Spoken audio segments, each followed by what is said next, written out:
There are players you respect, and there are players who genuinely bother you. Pat was both. The thing people don't understand is that playing against him was uncomfortable in a very specific way. He didn't overpower you. He didn't blow you off the court with pace. What he did was take away your time. Every single point. You'd hit what felt like a good return, a solid ball, and he was already there, already at the net, already deciding where your next shot had to go before you'd even decided yourself. That's not just technique. That's a complete understanding of the game at the highest level. He played the way I played. Same instincts, same forward mentality, but when you face someone with your own game coming back at you, there's nowhere to hide, no adjustments to make. You just have to be better. Sometimes he was, and I respected that. I didn't enjoy it, but I respected it. I want to tell you something about what it feels like to watch Pat walk to the baseline to serve, because that's where it starts. Before he even hits the ball, you're standing there, racket ready, and you already know what's coming. Not the exact serve, nobody knew that, that was the whole problem, but you know that whatever comes next, you have maybe half a second to do something perfect with it. Not good, perfect. Because the moment your return is anything less than perfect, he's already moving forward and the point is essentially over. That's a very specific kind of pressure. It doesn't announce itself loudly. It just sits there every single point, quietly reminding you that your margin for error is this small. I've played Pete, I've played everyone. Nobody made me feel that margin quite like Pat did. The net wasn't just his weapon, it was his message. I am already here. What are you going to do about it? Okay, I'll say it. I called him a one-slam wonder after his first US Open. Me. I said that. And I was wrong. Completely embarrassingly wrong. So let's just get that out of the way first. Here's what I missed. I was looking at the result and not the method. I was thinking, okay, he got hot for 2 weeks, it happens. What I wasn't seeing was the architecture of what he was doing. Because Pat wasn't just serving and volleying, he was solving a puzzle in real time, every single point. Where do I serve to get this volley? What angle do I need? Which side is weaker right now? That's chess at 100 miles an hour, on a hard court, in an era when everyone had figured out how to pass you. Nobody was supposed to be able to do what he did at the US Open, not once, definitely not twice, and that's exactly why it was so terrifying. He beat me at Wimbledon in '99. Straight sets. And if you look at the score, you think, okay, Pat was comfortable, easy day for him. It was not an easy day. What that score does not tell you is what his serve did to me for 3 sets. Because Pat's kick serve, and I had a big serve myself, I know what a weapon looks like. His was different. It wasn't the fastest, it wasn't supposed to hurt you, but it bounced in a way that pushed you back, pushed you wide, pushed you onto your back foot before you even started thinking about the return. And by the time you dealt with that, he was already at the net, already in your space, already taking away every angle you thought you had. I had seen great net players. I knew what confidence at the net looked like, but Pat had something different. He came to the net like he already owned it. Like the outcome was never really in question. Not arrogance, something quieter than that. Certainty. That is a very hard thing to play against. Most players who come to the net do it to finish the point. That is the simple version of serve and volley. You serve, you go forward, you put away the volley. Pat understood something more than that. He understood that the serve was not the weapon, the serve was the setup. Every serve he hit was designed to produce a specific return from a specific position, so he could arrive at the net with the advantage already decided. Before the volley, before the opponent even hit the ball back, that kind of thinking takes years. Most players never arrive there at all. I worked my whole career to understand the geometry of the net game at that level. Pat made it look like he had simply always known. The other thing is, he did this on hard court consistently at the highest level. That was not supposed to be possible in his era. Grass, yes. Hard court, no. He proved everyone wrong about that, quietly, without making a fuss, which was very much who he was. I will be honest with you. As a baseliner, Pat was exactly the kind of opponent you did not want to see on the other side of the net. And I say this as someone who spent his entire career trying to make serve and volley players look foolish. With Pat, the foolish one was usually me. Here is the problem with playing him. You think you are doing everything right. You are rallying well, you are finding good angles, you are building the point exactly the way a baseliner is supposed to. And then suddenly he is at the net and you have maybe half a second to hit a passing shot that has to be, let's say, very good. Not almost good, very good. Playing Pat was like trying to have a conversation with someone who keeps walking towards you. You run out of room very fast.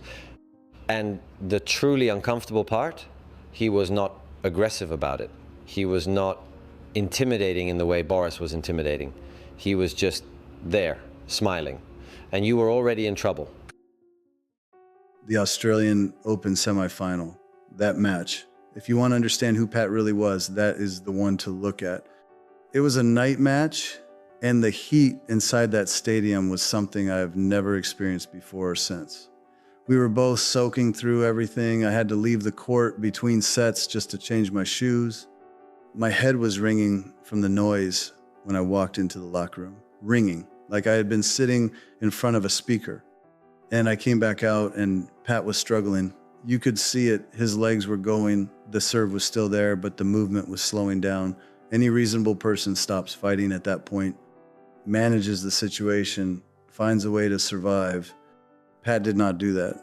He kept coming forward, keep attacking, every single point still moving towards the net, like the score and the heat and the exhaustion simply did not apply to him. I remember thinking, this guy genuinely does not know how to stop. That is not a compliment. That is something closer to frightening. I said something I shouldn't have said. Before the US Open semifinal, I told the press that the difference between me and Pat was 10 Grand Slams. I said it. It's out there. What I did not expect was what happened next, because Pat never responded. Not to the media, not publicly, nothing. He just showed up and played, and he beat me. In 5 sets, on the biggest hard court in the world, that is a particular kind of answer, the kind that stays with you. I've thought about that moment a lot, what it says about him, because most players, you give them that kind of bulletin board material, they come out tight, trying to prove something, overcooking everything. Pat came out and just played his game, exactly his game, like my words hadn't landed at all. That's when I understood something about him. He didn't need the external noise to perform. He didn't need my disrespect to motivate him. He was already motivated. He was always already motivated. That is genuinely hard to compete against. Let me tell you about the sorry mate thing, because I think this is actually the most underrated weapon in the history of the sport. Pat had this habit. If his ball toss went slightly off, he'd turn to his opponent and say, "Sorry, mate," genuinely apologetic.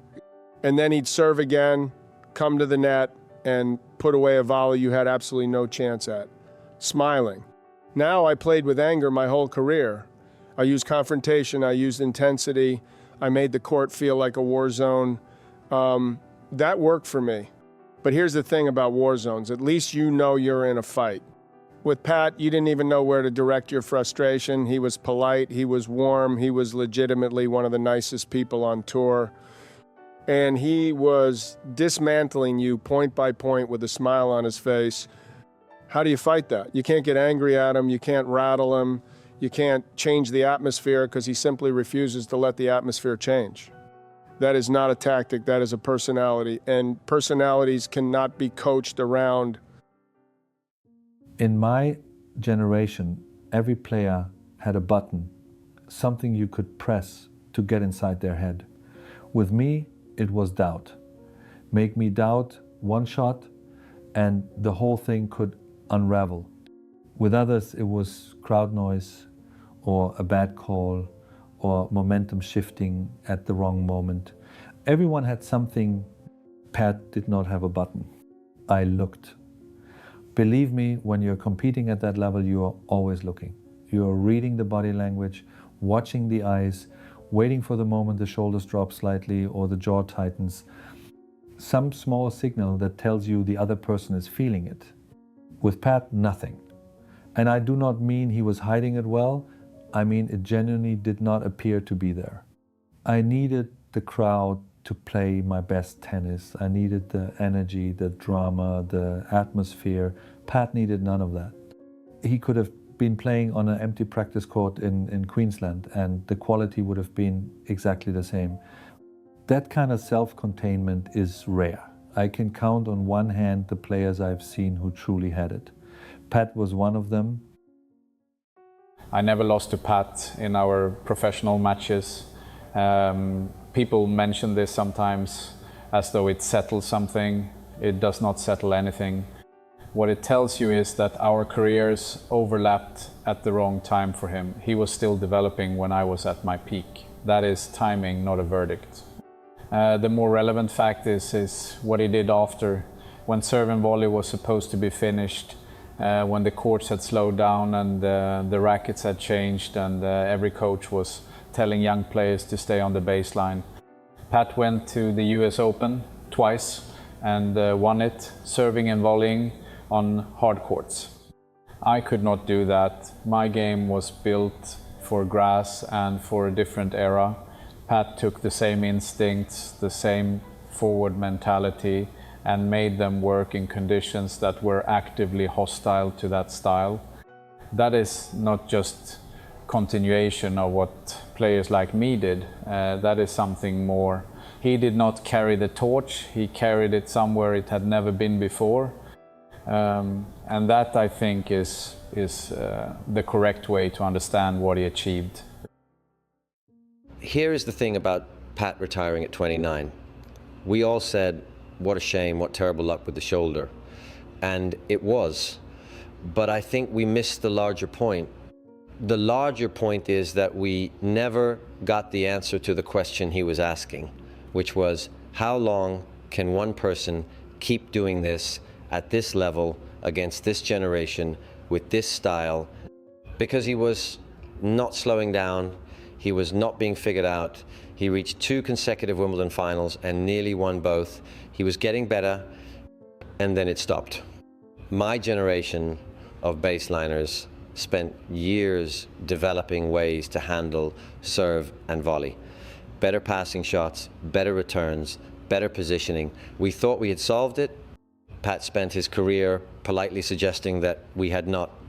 The shoulder ended that conversation before it was finished.